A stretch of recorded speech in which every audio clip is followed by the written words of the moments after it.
Hello everybody, welcome back to another episode of Lobcast Wrestling, the fortnightly wrestling podcast that's unscripted, unedited, uncensored, because we are not only both edgy, but lazy. I'm glad you got the message in there, Dave. As usual, I'm the voice of reason, Dave Stevens, and I'm of course joined by my detrimental tag team partner, the man of the hour, the Tower of Power, Lee Hazel. You're already running out of AL words, I can hear. Well, you deserve detrimental after that fucking top 10 list you gave me last week, Lee. That was a detriment to my brain. Just because it didn't have Takeshita in it. Do you know something? I realised why Takeshita wasn't in any of my matches. Why is that? Because Takeshita doesn't have much of a character. What I've realised in the matches... Coming from the guy who likes technical... I know. Since when was... Since Lance Storm fan number one. Lance Storm is Ichiban for you. I don't think you could ever say that about me with Lance Storm. Lance Storm. But, right, so... Here's my... what I noticed about the matches is that the thing that put them over the edge for me was the fact that they was always progressing part of the story or they were enhancing part of somebody's character. And the problem with Takeshita at the minute is that he is kind of just the Don Callis enforcer. Yeah. And he doesn't have any interpersonal relationships with any of the other wrestlers in the same way that Carl Fletcher and Will Ospreay does. Yeah, well, it surprised me because, I thought you like your technical matches, and yes. you would have been okay devoid of story. You're quite... No, right, okay. So, it's not that I would be okay devoid of story, although, yeah, I am usually actually pretty okay being devoid of story. It's that I really love it when the storytelling happens in the ring as opposed to in the sections outside of the ring. Oh, okay, yeah. I'm a big, proponent of telling a story through a match. Yeah, and I suppose with the Takeshita matches, they were just good wrestling matches. They were just excellent wrestling matches, yeah. And honestly, in any other year, they both would have been in there. But for this time around, it was... Do you know, I probably should have put one in there instead. Well, you got 6 months to change your mind before the end of the year. I suppose I do, yeah. And he's got the C2 coming up. Yeah. Yeah. So, well, it should be interesting. So, what are we going to talk about today, Lee? Well, I did think we'd have a bit more of a shorter show because I didn't think we'd have much to discuss. But now I've realised that the next time we meet, All In will have happened in Texas. As well as everything WWE has counter-programmed. As well as the 3 shows that WWE have tried to distract attention away from All In Texas with. Yeah, I suppose we could talk about that. Mm-hmm. But I mean, to be honest, I preemptively made a thumbnail for this video. Mm-hmm. With Night of Champions on it, so I suppose we better talk about that fucking show. Oh, do we have to? Or we can talk about Saudi Arabia in general. Yeah, I honestly feel like a discussion about the furore around Saudi Arabia would actually be a much better use of our time. Than and we could gloss over the matches because there was only 5. Let's be honest. It was only an hour and a half of wrestling. And I will suggest that you see. I did a little pause there so we could put the edit in like you want because Dave suddenly wants to do edits. No. We're not editing the actual podcast. I'm giving you an opportunity to plug your work here, Dave. We're not editing the actual podcast. It's just that I've discovered that we can make shorter videos from the long form video. So you don't have to hear 1.5 hours worth of waffle. You can just hear it for 10 minutes. So we're going to be putting out some short form videos made out of the big ones. And in honour of that, I'm wearing short shorts. But you are wearing short shorts. Mm-hmm. But Dave's had a face full of me arse already. He's not having it. Yeah, well, yeah. I don't know how to respond to that. Though, I'm not with it. But the actual Lobcast will always be unedited, unchanged. Because I am not spending 4 hours of my life editing a podcast. No, and I can't be bothered to do edits. I've got bored, so I made little videos. But anyway, Saudi Arabia. Should we talk about Saudi Arabia? Should we open our beers first? Let's open our beers first. Let's talk about Saudi Arabia. Let's start our talk about Saudi Arabia by opening beer. Yeah. Because that's how you talk about Saudi Arabia, by opening beer. We do it in honour of the Saudi Arabians who cannot drink in their own country. Okay, so So this week, so it was my turn to get the beer this week for Beer Club. So before we open this, I know it's starting to get warm, but so the reason we got this is another one of Ness's purchases. So on Ness, your good lady wife. Yeah, so on Saturday we was passing down the little market, not but far from mine. Oh yeah. And they had a Japanese festival on. It was an nice. Okinawa festival. So we had a pop in and had a look. And they had some flyers for some Japanese beer. And you know I like my Asahi and stuff. Oh, yeah. So I picked up a flyer, and then lo and behold, surprised this week, Ness had ordered me some. Very good. So this is Orion, Okinawa's Craft, the Draft. Ooh. So I'm gonna crack mine open. You got a bottle opener? Or are you going to use this one? Oh, I'll use that one, yeah. I'll use this one. Oh, this is great listening. Me trying to... Fucking hell. There we go. Me trying to open a beer. You know. So, Lee done it first time. I'm just. I made sure I did it first time. Yeah, just show me up, Lee. Can't edit it out. So, right, cheers. Let's have a taste of this Orion.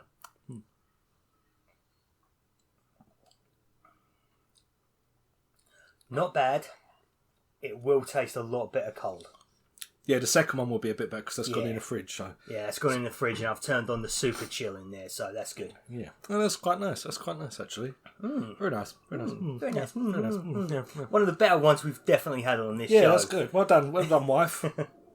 Well done, wife. Ah. So yeah, so we did that, and then yeah. So let's talk about all the poor sods who can't have alcohol in their own country. Yeah. So now we've got our beer open. Let's talk about Saudi Arabia.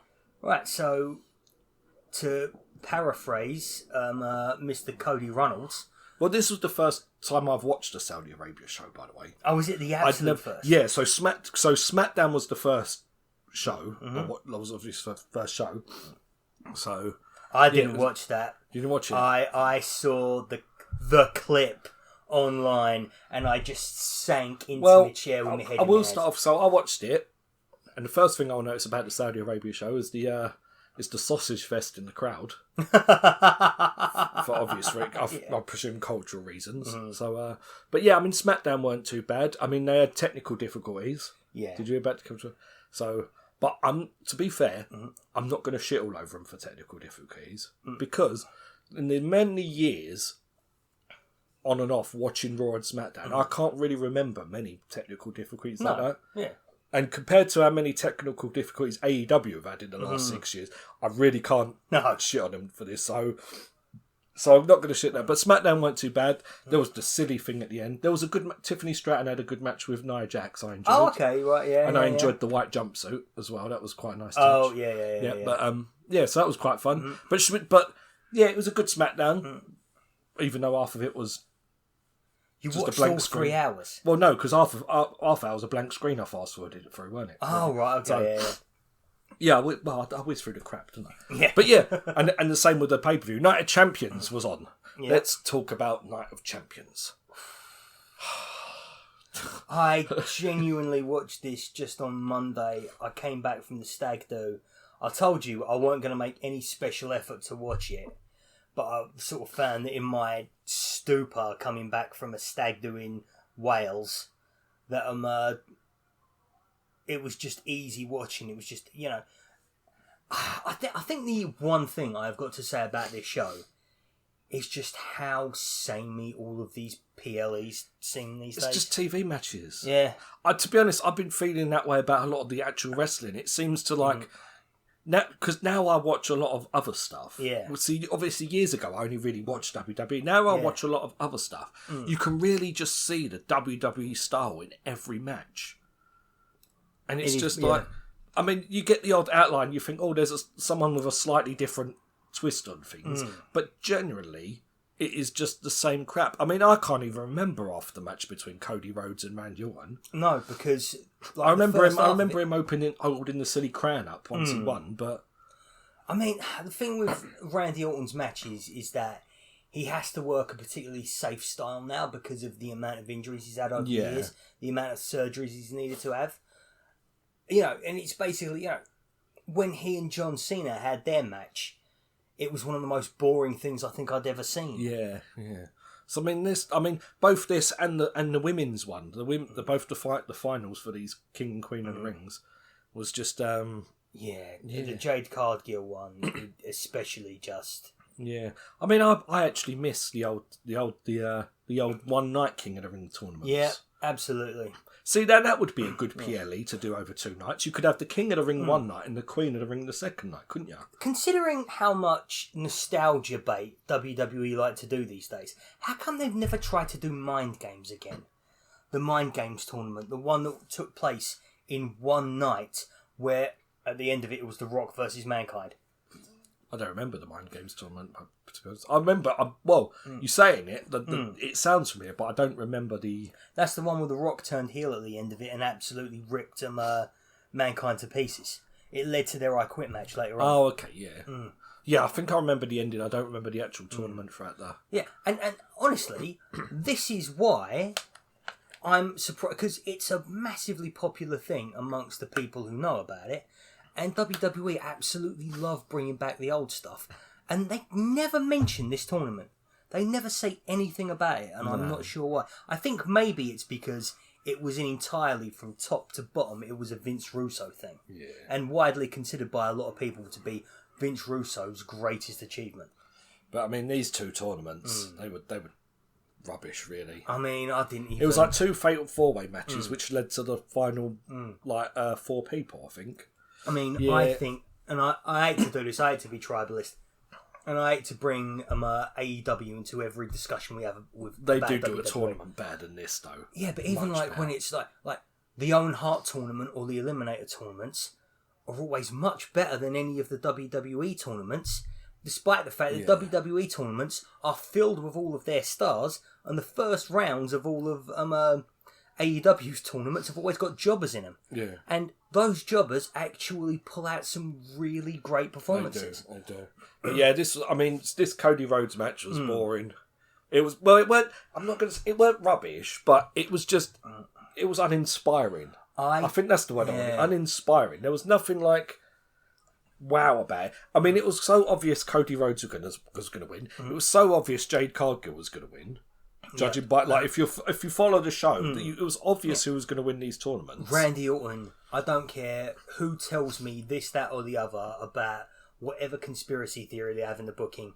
If you genuinely thought that Randy Orton had a chance of defeating Cody Rhodes in this match, they already done his last match with Cena. Yeah, they already built it up. So yeah, if it had been like, I don't know, Cody Rhodes versus Sami Zayn, that might have given me something to... Yeah, but even Sami Zayn fought Karrion Kross on this show, and even that wasn't great. That was Karrion Kross desperately trying to prove people that despite what Twitter says, no, I do back bumps. He can do a back bump. Yeah, that's what. Funny enough, watching that match, that's all I was doing was just waiting to see when he would do a back bump.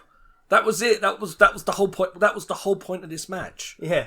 Yeah, it was just rubbish. And it hasn't done for Karrion Kross what Karrion Kross probably would have wanted it to do, which is try and get people invested in his in-ring ability. I mean... Which, I'm sorry, you're a great you do great promos. The scripted promo that you did on AJ Styles when you made everything sound like a shoot is one of the most expert shoot promos I think I've ever heard in my entire life. Well, worked shoot promos I've ever heard in my entire life. But dude, you got to get it done in the ring, because if you can't get that, like, not everyone can be Damien Priest? No.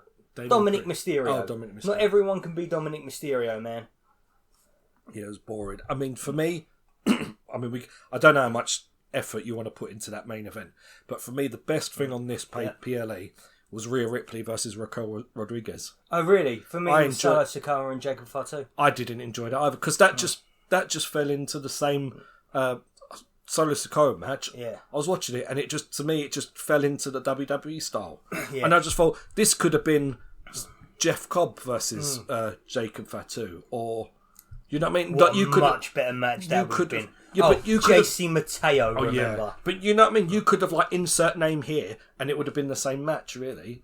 The only thing that was going for that is Jacob Fatu's got some charisma, which I like. I mean, the post-match angle was interesting. You had one of the Gorillas of Destiny coming back, and Hikuleo making his debut, even though he's probably been signed there for about 2 years. I'll be perfectly honest with you there, Dave. I said Solo Sikoa defeated Jacob Fatu as my match of the night here, And then I remembered, oh wait, no. Solo Sikoa defeated Jacob Fatu for the United States Championship. No, I hate it. Go away. Yeah, it weren't good. I mean, the post-match, seeing Hikuleo turn up, God knows what they're gonna call him, Summit Tonga or something like that, and they all Talatonga. Is that what they're gonna call him? Because he's a Tala fella. What the fuck? I know. Yeah, it's Rhea Ripley versus Raquel Rodriguez was the best thing on the show.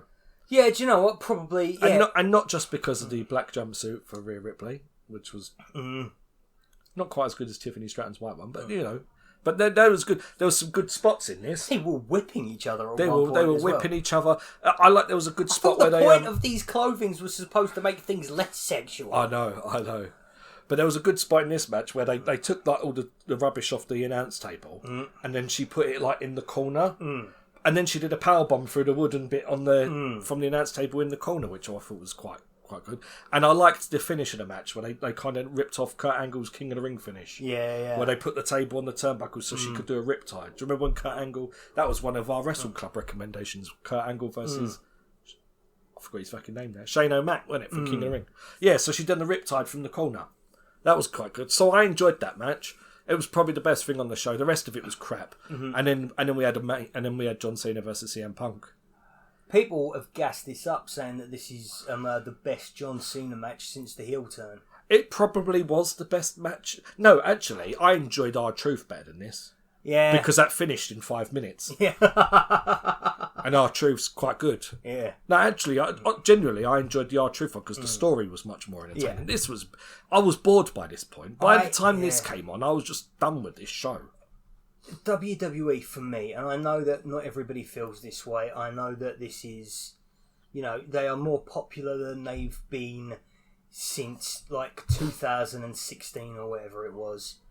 But my God, actually no, they're not even that popular. Like they're still not drawing in the sorts of numbers that they brought in in 2019, which is considered maybe one of their worst years ever. But at the same time, it's just. They're a victim of their own formula.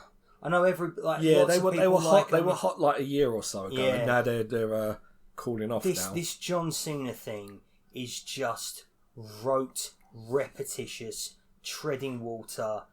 I'm sorry, I don't see the points at which people are telling me that John Cena's character is evolving, because every single time people are talking about how John Cena is going to turn face again. And Cody Rhodes is going to turn heel at SummerSlam. Well, he did have the chance. It's copium. He did have the chance to hit CM Punk with the belt again, and he chucked the belt and stuff. So yeah, but then at the end of the match, he went in for a handshake, and then went to kick him in the nuts. So no, I think the whole double turn idea of John Cena and Cody Rhodes, doing the double turn, I think that's absolute copium. Yeah, I think we're getting some of this is getting very overexposed now. But the point of John Cena's heel run in the first place was so that John Cena and Cody Rhodes could have a match together at WrestleMania and Cody Rhodes not get booed. That is the purpose of John Cena's heel turn. I'm telling you that now.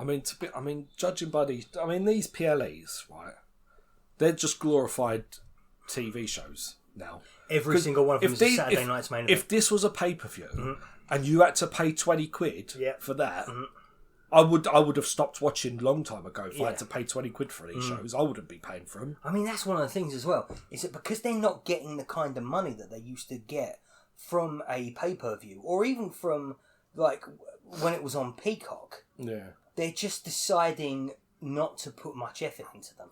Wow. Which goes to show, because I mean I've just paid 15 quid for All In, and I'm going to get my 15 quid's worth for that. It's only 15 quid. It's only 15 quid at the moment. Did you get like any deal or anything like that with it? Because usually they're 20, aren't they? Yeah, it's down from like 20 odd quid because it's like, I don't know if it's because I've got the AEW Plus or because I ordered it early, but yeah, it's only 15 quid. Well, I had some Google Play points as well, so it only cost me 12. But there we go. Yeah. I mean, I'm not being funny. Even if you're in America, and maybe you're not able to afford it, and that's fine, but in America it's like $50, which is almost twice what it would be worth in pounds. And I am... Is the dollar that... I thought... No, the dollar ain't equivalent to a pound, is it? No. So like exchange 20. rate is, 20 quid is probably getting on for about $40. Yeah, and it's 50 in America. Yeah, they have to pay more, Yeah, I know they have to pay a bit more. Yeah. Yeah. But I mean, to be honest, I'd pay a bit more than, it's much more, I'll probably get in like at least 9-10 matches on that. Exactly, yeah. And they'll all be better than this. Yeah. Should we talk about All In then? Because I don't think either of us. Maybe towards the end of it, we'll start talking about CM Punk in Saudi Arabia. But we've started talking about All In, and I just think we should. Because I think the energy of this podcast, mate, needs to pick up a bit. It does. We've got. So in a couple of weeks before the next show, we're going to have All In as well as 3 WWE shows. And I mean, I'm going to talk about the WWE shows because, to be honest, we'll gloss over them because there's 3 shows and they're all going to be wank compared to fucking All In. I mean, let's be honest. I mean, we've got All In is on the 12th, Saturday the 12th. Yeah. That Saturday we've got NXT Battleground in the morning. No, is it? No, it's not Battleground. The Great American Bash, which.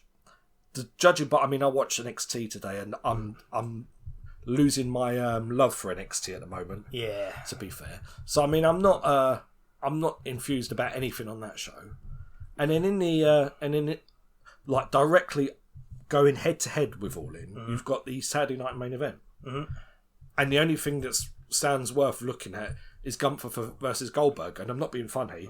I'm not missing All In live to watch fucking Gunther and Goldberg. The only thing that I would even entertain as to watching Gunther versus Goldberg is to just sit there and send good vibes to Gunther, hoping and praying that Goldberg doesn't try to jackhammer him and break his fucking neck. I mean, to be honest, I am going to watch the Saturday night main event, but I'm going to watch All In first. There's no question that I'm going to pick All In than this. And especially because All In the UK starts at 8 o'clock. Yeah. So we can actually watch it live for once. Exactly. I don't know. I mean, I understand like it's competition in it, but because you've got these 2 shows, and then on the Sunday they've got the women's only pay-per-view. Yeah. Which, if you would have told me there's a women's only WWE pay-per-view 3 months ago, I would have been so excited. Yep. But now, I do not. I mean, I watch it, but I don't care. I don't, because they're not featuring any of the fucking best women. No. So right, okay. Looking at this, this is the women's evolution card. This is the women's evolution card, right? So we've got JC Jane versus Jordan Grace. Yeah, which 3 months ago would have been Stephanie Vecchia or Julia, or something like that. I mean, they've even got Mariah May on the roster now, and she's not there. Yeah, well, so I don't care about that. Probably like there's probably going to be a lot of stars in this battle royale for the women's they got big battle royale. Yeah, everyone's going to be in it. That's basically going to be every woman that's not in a match is just going to be on that. Okay, so PLEs usually have 6. No, normally they're normally 5. Oh, Night of Champions had 6. Well, if there is a 6th one added to it, I'm assuming the way the storyline's going, it'll be a triple threat for the Intercontinental title. Oh, really? Because I'm thinking that Nikki Bella hasn't been announced for anything. Oh, yeah, yet. Well, she might be in the tag team match. Oh, okay, right. Because we've got the battle royal. She might be in the battle royal. Yeah. Because we've got a fatal 4-way tag team match with half the participants yet to be decided. Because looking at this list, there are some people who are just conspicuous by their absence. I mean, you've already mentioned 2. Yeah. I mean, to be honest, 2 of the matches on this list haven't been announced yet because I'm pretty sure they happen on Smackdown this week. Yeah. So the only one that's really been announced and hyped up is Io Sky versus Rhea Ripley, which will probably be a good match. We've done it though, you know what I mean? Yeah. Like they've had their match. But they could have just but that's what I mean. This is a whole pay-per-view. Yeah. Or PLE rather. To counter-program AEW. And the only thing really... I mean, I do enjoy a Battle Royal every now and again. I just don't think... Because that's going to be where you're going to see Julia, Stephanie Vecchia. Yeah. It's probably, if they're even part of it, that's probably where you're going to see, like, Naomi, Jade Cargill, Bianca Belair. Like, think about these names that we're talking about. And they're not in matches. Exactly.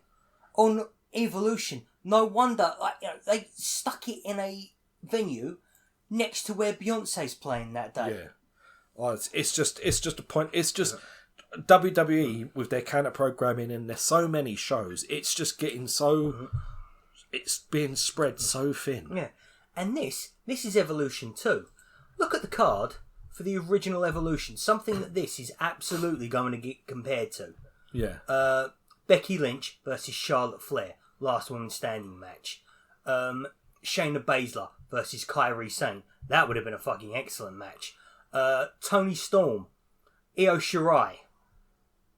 That would genuinely be, right now, one of the dream matches that you could do between AEW and WWE.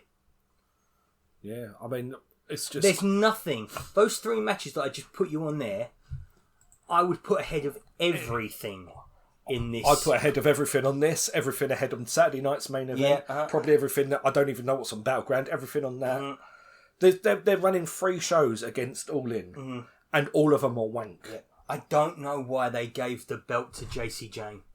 If they gave the belt to Jordan Grace, just gave it to her straight, then this match could have been Jordan Grace versus Julia, Jordan Grace versus Stephanie Vaquer, Jordan Grace versus Rhea Ripley. All of those matches would have been absolutely fantastic. Jordan Grace versus Asuka. Yeah, you could have had anyone. There's going to be more women in the Battle Royale in this in Evolution 2025 than there was in Royal Rumble. Yeah, I mean, I'm not being funny. They called up everyone from NXT and then everyone else was left. They released. This is the PLE problem. Like, look at the Evolution match, which had the Evolution pay-per-view, which had 8 matches on it.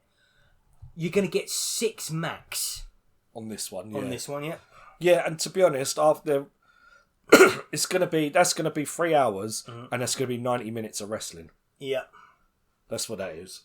It's just, I'm not being funny. I mean, I know I prefer AEW to WWE. It's no secret, right? But I like to watch WWE still. It's not like I'm like, oh, fuck WWE. I'm an AEW fan. I like wrestling, so I'll watch everything, you know. And to be honest, you know, we live in the UK, so we can't watch half of this crap live anyway because we've got jobs and stuff. Yeah. So we get up the next day and watch it anyway. So we don't watch it live anyway.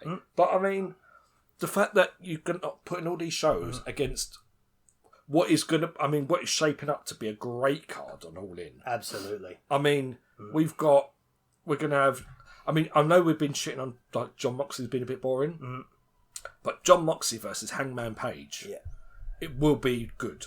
They will make that AEW's Avengers. That will be the most overbooked show in the history of AEW. Yeah, you thought WrestleMania 40 was bad. Yeah. I mean, the thing is that, like, they're going to make a proper, like, space opera out of it. Yeah. And I think it's going to be one of the most entertaining things I've ever seen. You've got that on the card. You've also got 2 of the casino battle royal matches. Like are they called casino battle royal? Yeah, casino battle royale. Yeah, the ones where 2 men come out and then and then it's the first one to get a pinfall. All of them have been great. They have been fantastic. So you've got 2 of them on that card. You've got a women's one and a men's one. So God knows who is going to turn up, or you know what other matches are on that card. Kenny Omega versus. Well, let's just have. We've got Kenny Omega and Okada on the card. Kenny Omega versus Kazuchika Okada. Right, let's go through. Let's just go through and talk about this show. All In Texas. We have got 2 casino gauntlet matches, which are going to be excellent. Absolutely. They're going to be full of surprises. Finally, the women get a casino gauntlet match in AEW. We're going to have surprises. We're going to have returns.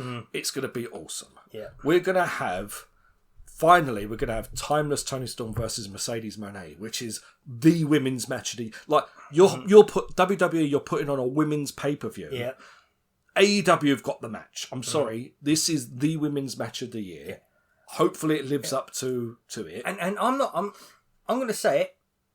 WWE gives their women, and they've got a lot more time to give. They've got like 5 hours or 6 hours a week as opposed to fucking 17 PLEs a week and stuff as well. On top of their overexposure. But at the very least, they at least spend more time building up their women's division than AEW does, which goes as its ups and downs. Currently, I do think we're on a bit of a down. Yeah. And Timeless Tony Storm versus Mercedes Moné is going to be the women's match that everybody's talking about that weekend. It's going to be good. It's going to be great. And then you're gonna have John Moxley versus Hangman Page. Yep. And as we said, John Moxley has been a bit of a downer. But if you're gonna go by the Texas Death Match a little while ago, this should. I think this is where John Moxley's going to shine. I am going to be watching the Moxley Adam Page Texas Death Match in anticipation of this. Well, that's good because I was going to recommend that for you. So that's good. So I mean, we'll get onto that. We'll get onto that. Spoiler that, but we'll get onto that later. But you mean that's probably going to? I mean, I'm assuming that's going to main event, and you've also got Okada versus Omega, and if anyone's watched any Okada versus Omega match, I mean, and that's that's 5 matches that they've been announced. Yeah. Surely Will Ospreay is going to be on this show. Will Ospreay and Swerve versus the Young Bucks, isn't that the plan? Yeah, that's not really. Yeah, so I think that's going to be. So it's going to be Swerve and Ospreay versus the Young Bucks. Yep. That's going to be awesome. Yeah. Somehow I think it's going to be MJF versus Jay Briscoe. Possibly. Oh, did I mention the dead brother? You said Jade, so the Mark, yeah. Yeah, okay, yeah. So against Mark Briscoe. But Mark Briscoe, we've got 5 announced, and I think they did say on TV the tag team match was... So that's 6 matches. There's probably going to be another 2. 2? There's going to be another 2 or 3... There's probably going to be another 3 match. This is probably going to be about a 9-match card. There's going to be more... This is going to be... there's going to be 2 casino gauntlets, so maybe it's not going to be that many. But AEW... I think the last time they produced a pay-per-view that had less than 10 matches on it was like Fyter Fest, the original. So just with these matches here, it's already better than anything WWE. Yeah, and 3 matches that I genuinely think are going to be better than anything I'll see from WWE's perspective. Yeah, it's just going to be so good. This show is going to be so good. I'm so looking forward to it. They are positioning All In as their WrestleMania. And as much as I love going to All In Wembley, I do think that's kind of why maybe All In shouldn't be as locked into Wembley as it currently is. Yeah. Well, I mean, I'm looking forward to the Forbidden Door too. So. I'm really looking forward to watching AEW in a place that has a roof. Yeah. And a seat from which I can generally see most of what's going on. Yeah. Well, I won't need a Titantron. Yeah. But they'll put something in front of the bloody Titantron if you're sitting where we were sitting last time. I mean, but this show, All In show, is going to be so good, and it's just I just don't understand why WWE counter programming it. I mean, I understand why they're doing it. Yeah. But Mark Briscoe won't be facing MJF. It'll be them 2 in the Casino Gauntlet. Yeah. Because Mark Briscoe is going to be the first entrant. But I just don't understand. I just don't understand why they're countering it so heavily, and it's to WWE's detriment. What they're doing, because it's just their stuff is being overexposed, and it's rubbish. I mean, don't get me wrong. There is a good likelihood that the numbers are going to come out for Saturday night's main event the next day, and because of Goldberg, the number is going to be massive. It's going to be like 2 million or something like that. The last Saturday night's main event that they had, where it was John Cena versus R-Truth, did numbers. So John Cena's last match is apparently going to be a Saturday night's main event in his hometown of Boston. Yeah.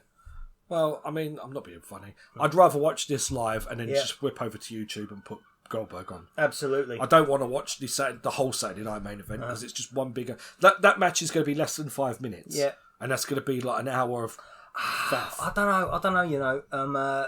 I get the feeling that what has brought this on for Goldberg is that he's seen Sting and Darby versus the Young Bucks, and he wants his own little firework display of a match. It's going to be this big grand epic with a load of different spots in it.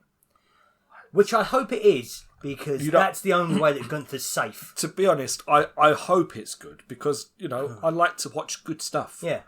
I mean, will it be? I don't know. You're going to need to do a lot, though, for me to want to watch LA Knight versus Seth Rollins. Yeah, I mean, I just don't understand why this is going... Why would you put this head-to-head? You see, this is the thing that I just can't get my head around with WWE. I want to like WWE as much as possible because I want to be able to cover it and I want to be able to accurately share my thoughts and opinions with it about it on this show. But then they put Gunther, one of my favourite wrestlers of theirs, with Goldberg. They put Seth Rollins with LA Knight. They put Drew McIntyre with Randy Orton. And it's like... Can you not, like, I don't know, run back Gunther versus Sami Zayn once again? Can you not put Drew McIntyre with Seth Rollins? That would be a hell of a pairing. I mean, don't get me wrong. I'm intrigued with Gunther versus Goldberg. I mean, especially if it's Goldberg's retirement match. But why would you put Goldberg's retirement match on at the same time as AEW's biggest show of the year? Why would you think do it's that? going to take... Do they really think... Do they really think that that's going to do a lot to AEW's buy rate? I don't think it will. And to be honest, though, even if people do watch this, they're still going to buy the pay-per-view and watch that later. Yeah. Everyone who likes wrestling is going to watch both shows. Yeah. You're going to watch both shows. You know, unless you've got a tick... I mean, this is it in Atlanta, though, so this ain't going to do anything to ticket sales, is it? Yeah. Really? But, I don't know. No. I mean, you know, he's a big Southern boy, is Goldberg, so maybe they thought that would do numbers against the Southerners. Yeah. I mean, we'll cover it on the next Lobcast. Don't worry, Yeah. we will watch it.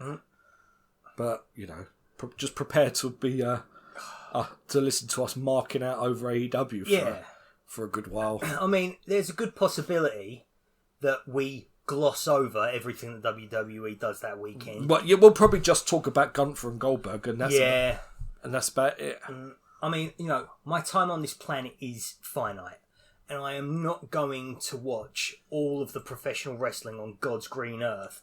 At least, you know, all of the professional wrestling that AEW and WWE produces on God's green earth. I mean, that's the one good thing about the WWE PLEs, is once you whiz through all the crap, they are only about 90 minutes. Yeah.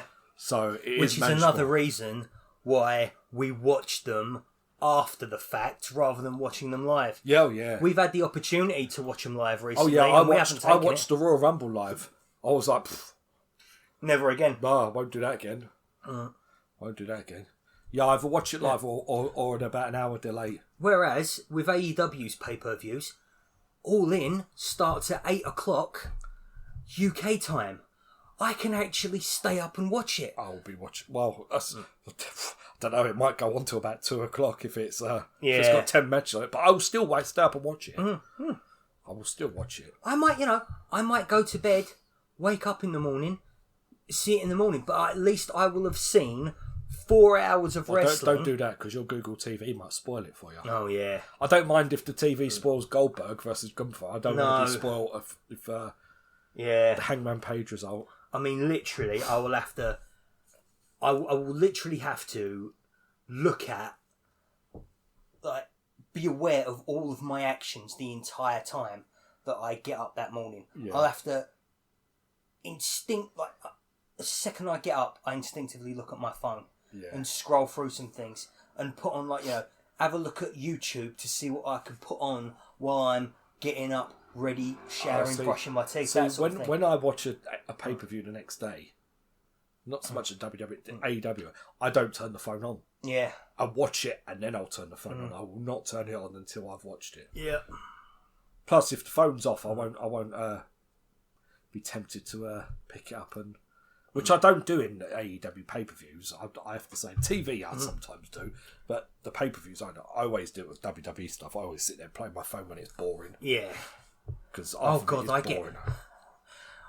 having to watch WWE for this show has massively improved my productivity. I get so much more done when I'm watching WWE than when I'm doing anything else. Yeah, they are on a downslope, and I hope they turn it around. Yeah, because I want to watch good stuff. I mean, the thing is that they don't need to turn anything around. They're as successful now as they've ever been. Yeah, but the wrestling's not great. Yeah. I mean, it's not bad, but it's nothing. It's like I said, the word is uninspiring. It's just going through the motions. It's the matches are all the same. I mean, I am intrigued by this Obafemi versus Yoshiki and Amura. Oh, that's going to be on the Great American Bash. The Great American Bash. Yeah, I like that. Yoshiki and Amura. Yeah. So he's from Pro Wrestling Noah, Yeah. which WWE have got a big relationship with them right now. They might turn out to be the Japanese AAA. They might end up buying them and turning them into NXT Japan. But Yoshiki Inamura is definitely versus Obafemi. Definitely one of the more intriguing matches for me because I'm not that familiar with Yoshiki Inamura. Yeah, well, that will probably be on earlier in the evening as well, so you might be able to watch that. Exactly, yeah. Before. Oh god, it's going to be a day of wrestling. It is. What's the weather going to be like that day? Well, the good thing is they're all on Saturday as well, so you can. Are you really checking the weather for the next 2 weeks? Yeah, because it might be. Yeah, okay, it's going to be 30 degrees out. So it's going to be 29 degrees. So honestly, I don't know if that is going to be my because staying indoors with in amongst all my electronics being on for 4 hours and a half. Yeah, just go out until 8 o'clock and then watch All In. Yeah, we'll catch up the rest over the next few days and stuff. Oh god, it's been so hot recently. Why does 30-degree weather exist? And shut up, anybody who lives in Australia. We know you have 40-degree weather, but our houses are filled with insulation that keeps heat in. Our houses were designed for the cold weather, not for this shit. What? How we doing for beer, Lee? Oh, I could definitely get another one. This is scratching my throat. It's so dry. Yeah, beer o'clock, right? Beer o'clock. I will be. Beer o'clock. So, can do the beer. Yeah, go grab a beer then. Grab it quick while I'll plug the socials. Don't be gone for 2 fucking minutes like you was last time because I don't have anything interesting to say. That don't stop you from producing a podcast every week. Oh, that's true. That's true. Right, he's gone to get more of this Orion Okinawa craft beer. So while he's gone, I'm going to plug the social media. So, follow us on all the social media. We are at LOB Wrestling on all the major platforms. Well, I say all the major platforms, all the one that we like to use, because we're not teenagers, so we can only use so many. So you're looking at X, Blue Sky, Instagram, even Threads, I suppose. Yeah, so that's at LOB Wrestling. So follow us there, and because we're going to start tweeting and stuff a bit more and things like that. I'm going to now down the rest of my beer. And here he comes with the beer. Took his time again. He's got some beer. Right. That was nowhere near as bad as last time. No, it wasn't. He was because I had to down the other one that I had. He was very quick. But I'm going to try and open this one first time. Oh, thank you. Right. Get some beer. Right. So, we're about 45 minutes in. We're on our second beer. We've whinged about WWE. We've technically reviewed Night of Champions. Ugh. Which was, But, have we got any info? Wrestling news? Any news? Well, I think the CM Punk thing, is something we should delve into a little bit. Yeah. There was some other news up, but I can't remember what it was that I was going to bring up. Let's talk about the CM Punk thing. CM Punk thing, yeah. What CM Punk thing you talking about? Are you talking about the Punk life nonsense or what? Or the fact that he went to Saudi Arabia? The general stuff about, CM Punk, his apology, Saudi Arabia doing the apology, yeah. So, because that wasn't a plant, was it? That dude who asked for the apology, right, he wasn't a plant, was he? I mean, okay, so I will say this for CM Punk. I don't think CM Punk needs a plant to be able to do something like that. I think he is a smart enough wrestling guy that he could have created a moment like that organically himself. So I know a lot of people think that that's a plant. I also think a lot of people who know what they're talking about think it's a plant. But I don't necessarily think that, nor do I necessarily think that he would have needed one. No. the thing that really struck me about this whole thing is about how ready WWE were to have the whole framing of his tweet against The Miz, like, what was it, 2018 or something like that? Yeah. It was pre-AEW. Yeah. Pre-AEW even existing, let alone CM Punk being a part of AEW. Mm. And they were so ready to frame it as Punk was being racist towards Saudi Arabians. Yeah. When they know damn well that it was him being rebellious against the state of, Israel's government and their royal family, and the Crown Prince, whose name I forget, but he has a convenient... Saudi Arabia's government. Yeah. Not Israel's. Got confused then. Oh, crap, yeah. Sorry. Been watching the news, didn't you? Too many things in the news, people. Yeah. But Good yeah, Lord. the Saudi government and stuff, yeah. I've got a lot of nuclear anxiety at the minute. And the fact that obviously The Miz was obviously tweeting a load of rubbish and stuff, weren't he? So and it's just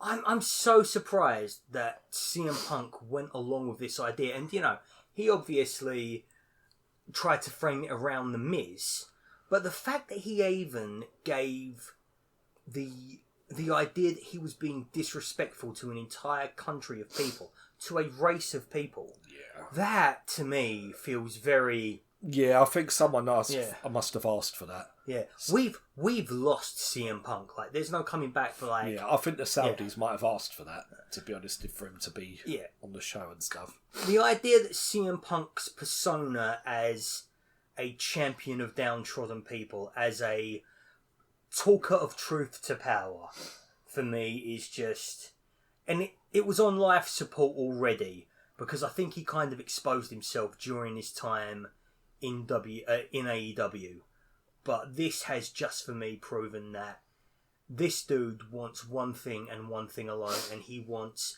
the top spot in WWE.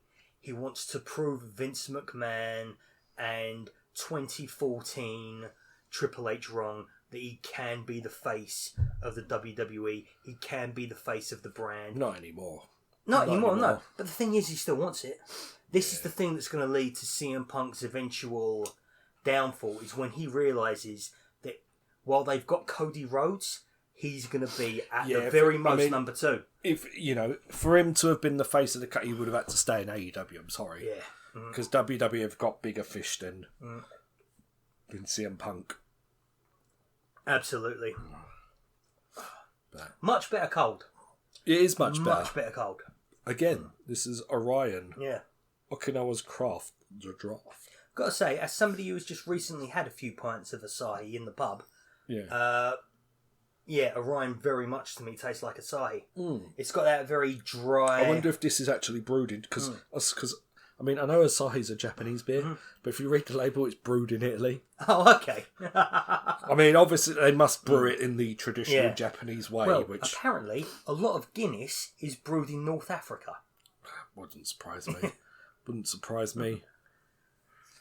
Wouldn't surprise me. But, yeah, so that's beer talk. Yeah. Beer and Saudi Arabia in the same conversation. I know. We can't shut up about beer when we're talking about Saudi Arabia. It's the desert. It's making us thirsty. It is. It is so what. But yeah, I mean, I was thinking about some wrestling news, but I can't think of it. Oh, Chad Gable is not El Grande Americano. If you watch this week's Raw. When we were talking earlier about the things like they've got some wrestlers that I really love, I just wish they had those wrestlers doing more things that I would love them doing. And I'm sorry, but I'm not buying or digging Chad Gable as El Grande Americano. He's not. We saw him. We saw a separate person. It's now Ludwig Kaiser. Okay, yeah. We saw. Is that who it was? I think it was Ludwig Kaiser. Yeah. We ain't at least that's what people have been saying. Yeah. Oh, okay.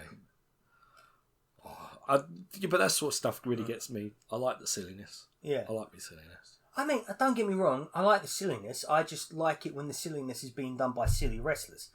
You could have Chad Gable fighting for the world title with Gunther right now, and it be one of the best things that WWE has produced all year. But Chad Gable is a lot like Kurt Angle in many ways, not only just the wrestling stuff. Because Kurt Angle was a great comedy wrestler. He was a great comedy wrestler, but they also put him in the main event. Within months. I think the thing is with Kurt Angle was the funny stuff was backstage, but then when the bell rang, it weren't funny anymore. And apart from the time when he was wearing a wig and the and the wrestling gear on his head, like to keep the wig down. Did you hear? I was literally watching a YouTube short about that in the week. Apparently, Edge thought he was losing. They was ribbing Edge. Yeah. I heard that. That a while ago. Edge thought he was losing the hair versus hair match. Yeah, so Kurt Angle and Edge had a hair versus hair because Kurt Angle was going bald basically, so he was going to chop his off. But they had a hair versus hair match, and the joke was they actually told Edge that he was losing. Right up until the night of the show. I just genuinely think that they should have just had him think he was losing right up until Kurt Angle didn't kick out. Yeah. That would have been funny. Mm-hmm. But yeah, I don't think there is much wrestling news going on, is there? Nah. To be fair. And honestly, mate, I don't mind. Let's do 10 minutes to talk about our Wrestle clubs. Oh yeah, Wrestle Club, yeah. So, I recommended to you the tag team match from Revolution. Was it? No, that was last week. What did I recommend you this time? Yeah. Did I recommend you the AEW tag team match from Revolution? Let's have a look. I'm pretty sure it was. I ain't seen anything else for Wrestle. It was I recommended you Hangman Page and Kenny Omega versus the Young Bucks, didn't I? Yeah. Yeah, it was. That was it last week. I remember now. So did you? I mean, I know you already seen the match. Did you rewatch it or bother rewatching it again? Yeah, of course I did. Yeah, it is. It's still one of the best of it. Something special. Like, it is genuinely, I think, one of AEW's top 5 matches. Yeah, and think about the year they've had.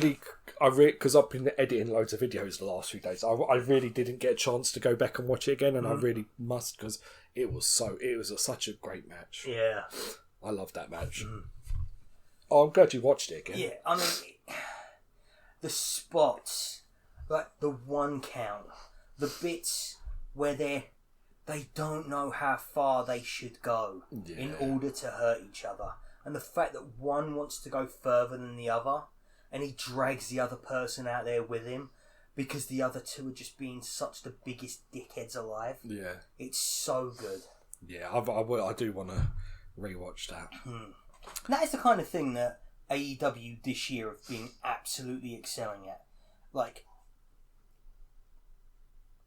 developing relationships, developing character interactions through the matches themselves. Yeah.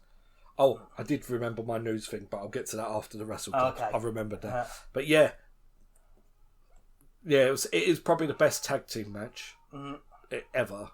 But you recommended me a very good tag team match, which I watched only a couple of days ago. You recommended me DIY versus FTR from NXT. The revival from NXT Toronto from, what was it, 2016? Yeah. This was genuinely a last-ditch attempt at mine of trying to get you to see what is considered to be the best wrestling of WWE in the 2010s. Right. This was good.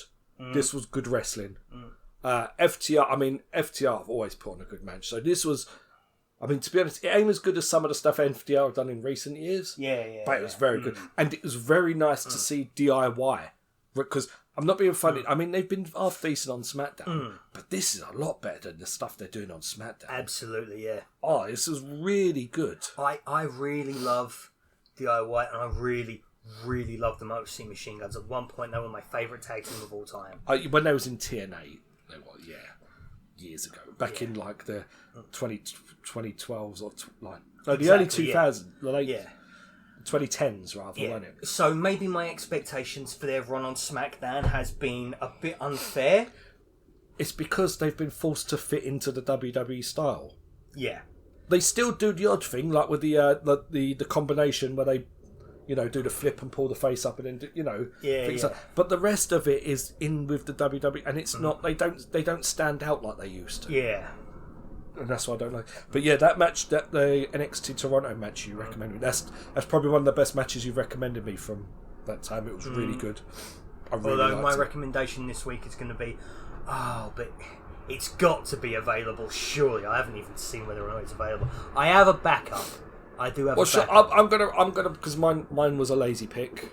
Mm-hmm. Mine is a lazy pick because obviously AEW. You can start doing that because I'm pretty sure you've seen this anyway. But obviously because AEW have been putting a lot of their classic matches on.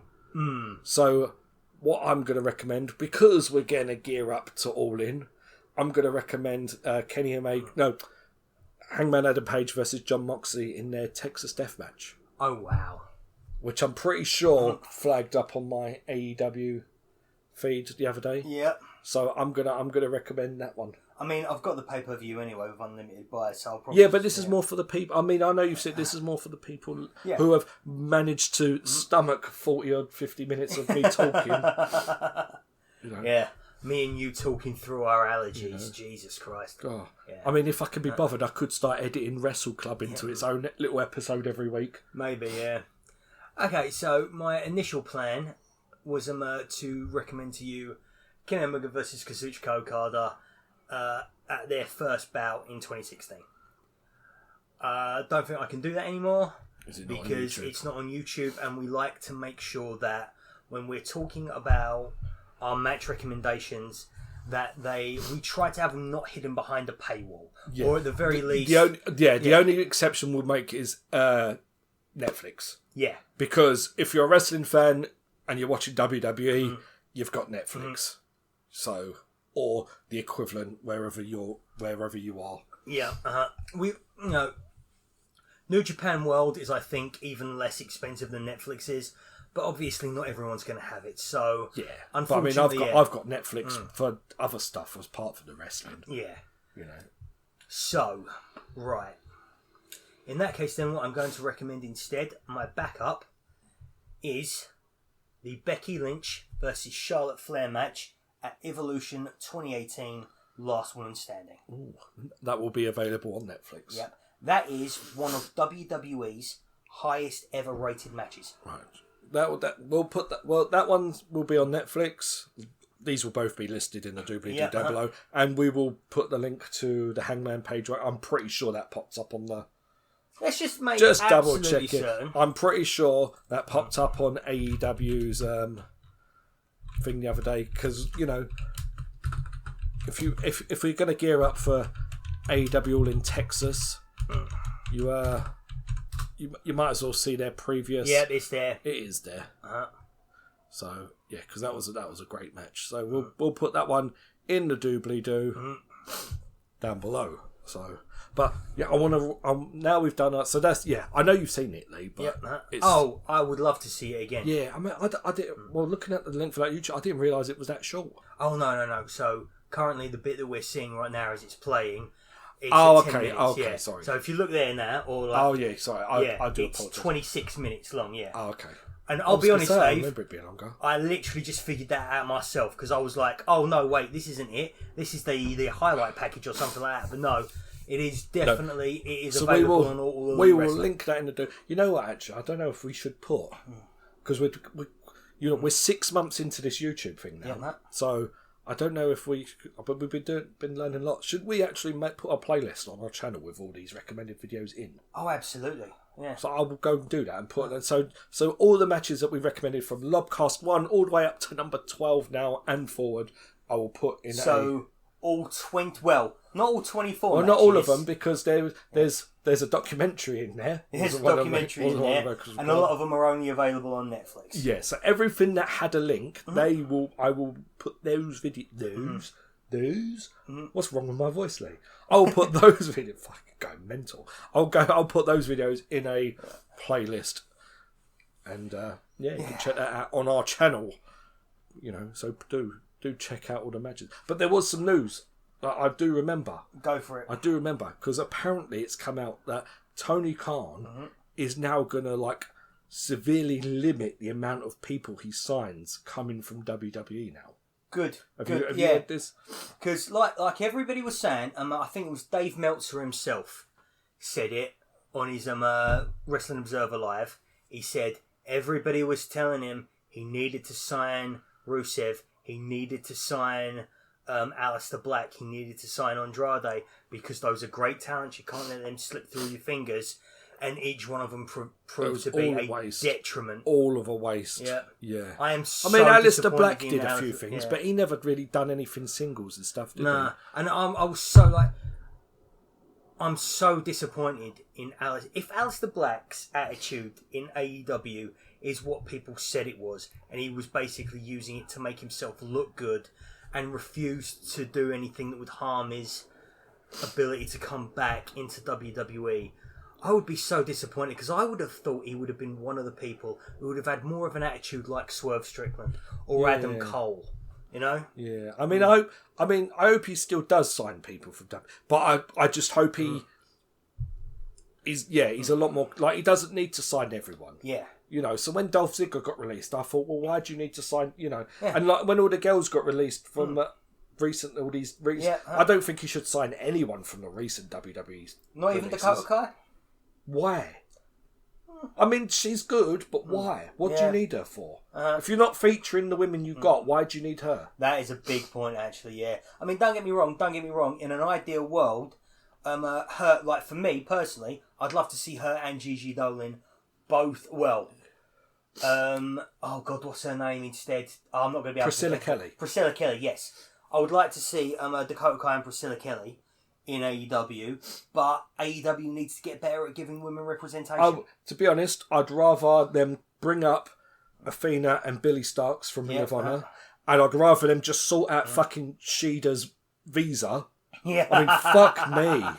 Where's she been? Oh, also, Shayna Baszler. I'd love to see Shayna Baszler in AEW. Shayna Baszler might be. You know, Shayna Baszler might have been fun and stick her with the Death Riders. Yeah. But I think they're going to put Statlander with the Death Riders. Well, I think the point of bringing Statlander in with the Death Riders is that what may be happening there is that they know the Death Riders are basically going to split up at, you know, like, or at least very soon after All In Texas. And I think what they're going to do is they're going to put Statlander in a tag team with Marina Shafir. Yeah, I think they're going to...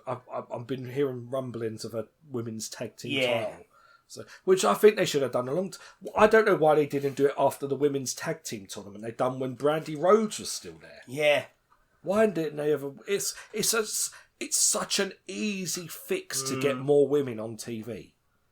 Absolutely. You know, you got these random matches with Penelope Ford. Yeah, I'll take the piss. Penelope Ford and Megan Bain, like coming out and tagging for like no weird reason. If there was a tag belt involved, then you've got a good reason for it. Yeah, but you've got storylines. You've got it's just an easy built-in story. I mean, to be honest, you should be writing your storylines a bit better for the women anyway. There should be storylines in the women's division that do not involve titles. But the fact that you've got a tag team title there is an easy fix to get 4 girls on your TV show. Absolutely, yeah. You know, without anything. So, yeah, but I mean, I'd rather... But I mean, we're going to see the Casino Battle Royal, so we might see some people come back and stuff. Oh, yeah. There's going to be a lot of good stuff in that. What I am absolutely dreading from that women's Casino Gauntlet match, you know how, like, the whole point of a Casino Gauntlet match is that you might see 30 people, you might see 2. Yeah. It's going to happen one day. Someone's just going to get pinned. I just really hope it doesn't happen in the first women's one, because that is the kind of thing that like women's wrestling has been plagued by.